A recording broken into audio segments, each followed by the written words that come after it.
হরে কৃষ্ণ কৃষ্ণ কৃষ্ণ হরে হরে, হরে রাম রাম রাম হরে। তাঁর উপদেশ মন্ত্রে পিশাচি পলায়, কৃষ্ণ ভক্তি পায় তবে কৃষ্ণ নিকট যায়। কাম ক্রোধের দাস হয়ে বদ্ধ জীবেরা তার লাথি খায়।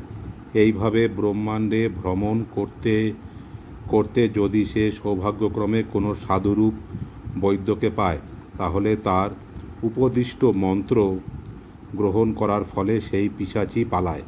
সেই মন্ত্রের আশ্রয় অবলম্বন করার ফলে সে কৃষ্ণ ভক্তি লাভ করে এবং অবশেষে শ্রীকৃষ্ণের কাছে ফিরে যায়।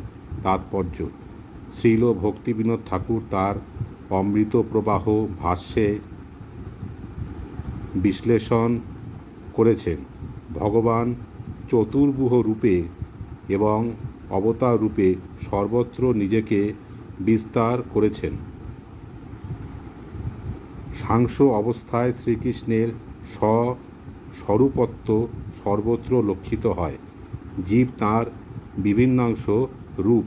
জীবও কৃষ্ণের শক্তির মধ্যে পরিগণিত। জীব দুই প্রকার: নিত্যমুক্ত ও নিত্যবদ্ধ।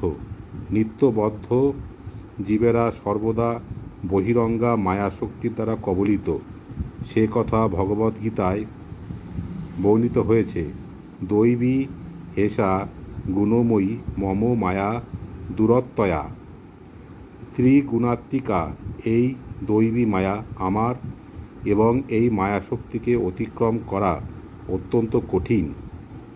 নিত্যমুক্ত জীবেরা কখনোই মায়া সম্বন্ধ আস্বাদন করেননি। তারা শ্রীকৃষ্ণের চিন্ময় ধামে শ্রীকৃষ্ণের চরণোন্মুখ থেকে কৃষ্ণ পারিষদ নামে পরিচিত, এবং কৃষ্ণ সেবনমুখই তাঁদের ভোগ।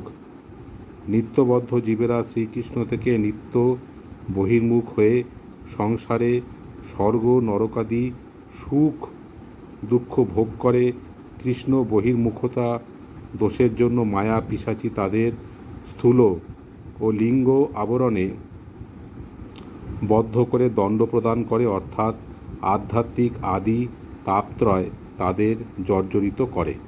তারা কাম ক্রোধ আদি ষড়রিপুর বশীভূত হয়ে মায়া পিশাচির লাথি খেতে থাকে।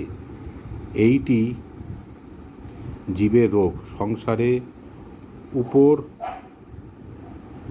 যদ্ধ ভ্রমণ করতে করতে যদি কখনো সাধু বৈদ্য লাভ করে, তবে তার উপদেশ মন্ত্রে মায়া পিশাচি পালায় এবং জীবও কৃষ্ণ ভক্তি লাভ করে কৃষ্ণের কাছে ফিরে যায়। কামা দীনাং কতি ন কতিধা পালিতা দুর্নিদেশা তেষাং জাতা ময়ি ন করুণা ন ত্রপা নোপ শান্তি উত শ্রী জয়িতানথ যদুপতে সাম্প্রতং লব্ধ বুদ্ধি স্তা মায়াতঃ শরণ ম ভয়ং মাং নিজুং খাত্য দাস্যে। অনুবাদ: হে ভগবান, কাম ক্রোধ আদির কত প্রকার দুষ্ট আদেশই আমি পালন করেছি, তথাপি আমার প্রতি তাদের করুণা হয়নি এবং আমার লজ্জারও উপশম হলো না। হে যদুপতে, আপাতত আমি তাদের পরিত্যাগ করে সদ্বুদ্ধি লাভ করে তোমার অভয় চরণে শরণাগত হলাম। তুমি এখন আমাকে তোমার দাসত্বে নিযুক্ত করো। তাৎপর্য: এই শ্লোকটি ভক্তি রসামৃত সিন্ধু থেকে উদ্ধৃত। আমরা যখন হরে কৃষ্ণ মহামন্ত্র কীর্তন করি, তখন আমরা বলি, হরে, হে ভগবানের শক্তি, হে ভগবান শ্রীকৃষ্ণ। এইভাবে ভগবান এবং চিন্ময় শক্তি রাধা কৃষ্ণ, সীতারাম বা লক্ষ্মী নারায়ণকে সম্বোধন করি। ভক্তরা সর্বদা ভগবান এবং তার অন্তরঙ্গা শক্তির কাছে এইভাবে প্রার্থনা করেন: যাতে তিনি তাদের প্রেমময়ী সেবায় যুক্ত হতে পারেন।